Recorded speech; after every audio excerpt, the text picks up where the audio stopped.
আমি কি এত বড় অপরাধ করেছি? আমারে মাফ কইরা দেন, আমি আর কখনো ভুল করব না।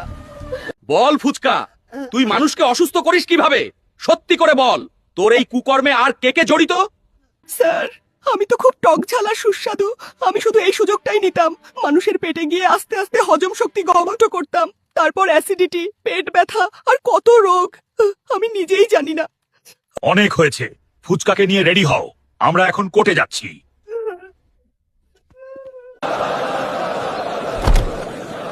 আদালত শুরু করা হলো। অভিযুক্ত ফুচকাকে কাঠগড়ায় হাজির করা হোক। মাই লর্ড, এই নিরীহ দেখতে মচমচে ফুচকা তার স্বাদের ফাঁদে ফেলে প্রতিদিন মানুষকে ঠেলে দিচ্ছে ভয়ঙ্কর সব পেটের রোগের দিকে। অ্যাসিডিটি, গ্যাস্ট্রিক, আলসার সবকিছু শুরু এখান থেকেই। আজ যদি একে ছেড়ে দেওয়া হয়, আগামীকাল আরো কত মানুষের পেট নষ্ট হবে তার কোনো হিসাব নেই।